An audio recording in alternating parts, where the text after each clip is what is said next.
नमस्कार friend, JGB world education में आप लोगों का बहुत बहुत स्वागत है। और आज मकर संक्रांति को भी बहुत बहुत शुभकामनाएं।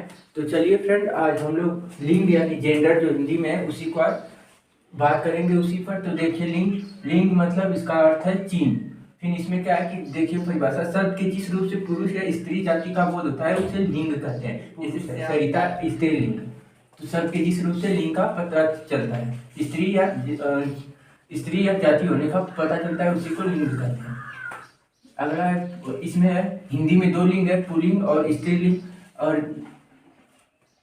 और हिंदी में लिंग निर्धारण कैसे किया जाता है, तो देखिए पहला पॉइंट है रूप के हिसाब से आधार पे, दूसरा प्रयोग के आधार पे, तीसरा अर्थ के आधार पे हम लोग लिंग को पहचानते हैं। तो पहला रूप के आधार पे देखिए कैसे है, तो शब्द की रचना में किन प्रत्ययों का प्रयोग हुआ है तथा शब्दांत यानी शब्द के अंत में कौन सा स्वर आता है, इसे आधार बनाकर लिंग का हम निर्धारण या लिंग को पहचानते हैं। जैसे स्त्रीलिंग, पहला स्त्रीलिंग, तो स्त्रीलिंग में देखिए आकारांत शब्द स्त्रीलिंग होते हैं। आकारांत मतलब शब्द के जिस अंत में आ है, शब्द के अंत में या जिस शब्द के अंत में आ है उसे स्त्रीलिंग कहेंगे। जैसे लता, रमा, ममता।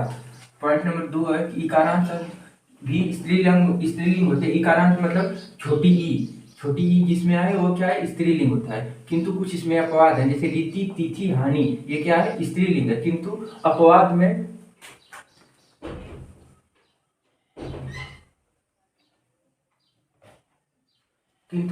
में देखिए क्या क्या है, कवि, रवि, ये सब पुल्लिंग है। अगला देखिए छठवां इकारांत यानी बड़ी ई की शब्द प्रायः स्त्रीलिंग, जिस शब्द के अंत में बड़ी होती है वह क्या होंगे, स्त्रीलिंग। जैसे नदी, रोटी, टोपी।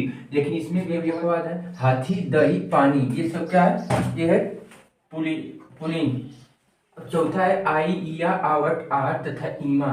ये शब्द क्या है, जिस शब्द में जुड़े हुए वो स्त्रीलिंग होते हैं। जैसे लिखावट, मिलावट, घबराहट, तो ये सब स्त्रीलिंग हो जाएंगे। अगला इसमें पुल्लिंग शब्द, इसमें क्या है, अकारांत पुल्लिंग होते हैं। जैसे राम, सूर्य। अकारांत मतलब जिस शब्द के अंत में अ है, जिस शब्द के अंत में आ है उसे अकारांत कहते हैं। तो ये जैसे सूर्य में आ रहा है, क्रोध में आ रहा है, समुद्र में आ रहा है, लास्ट में चीता में आ रहा है, घोड़ा में आ रहा है, कपड़ा में। तो जो अकारांत या अकारांत शब्द होते हैं वह पुल्लिंग होते हैं। दूसरा है वे भाववाचक संज्ञा जिसके अंत में तो वह या यह होता है, वह क्या होते हैं, वह स्फुल्लिंग होते हैं। जैसे गुरुत्व हो गया, गौरव हो गया, शौर्य हो गया, ये क्या होंगे, पुल्लिंग होंगे। तीसरी पॉइंट है, जिस शब्दों के अंत में पा, पन, आव, आवा, खाना सब जुड़े होते हैं वह पुल्लिंग होते हैं। जैसे बुढ़ापा हो गया, पा में जुड़ा है, मोटापा हो गया, बचपन हो गया, आव में घुमाव हो गया, आवा में खाना में पागल खाना हो गया।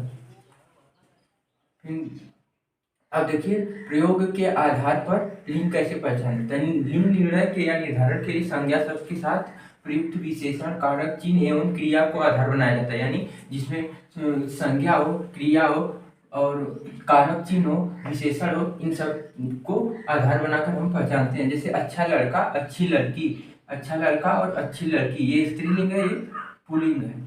राम की पुस्तक, तो राम है, ये पुल्लिंग है और पुस्तक भी पुल्लिंग होगा इसका।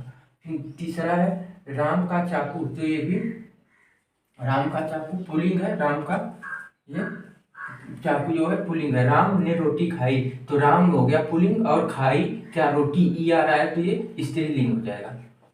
फिर तीसरा है अर्थ के आधार पर कैसे पहचानते हैं, तो कुछ शब्द अर्थ की दृष्टि से समान होते हुए भी लिंग का दृष्टि से जो है भिन्न होते हैं। कैसे, जैसे कवि है और कवित्री, दोनों अर्थ एक ही है लेकिन ये अर्थ के आधार पर समान है परंतु शब्द भिन्न है। ये पुल्लिंग हो गया, ये स्त्रीलिंग है। महान का पुल्लिंग और स्त्रीलिंग महती हो जाएगा। विद्वान का विदुषी हो जाएगा स्त्रीलिंग। नेता का नेत्री हो जाएगा स्त्रीलिंग। और लेखक का लेखिका हो गया स्त्रीलिंग। तो हम लोगों ने आज लिंग को इस प्रकार समझे। अगर हमारा वीडियो अच्छा लगे तो शेयर, सब्सक्राइब जरूर करिएगा फ्रेंड। धन्यवाद।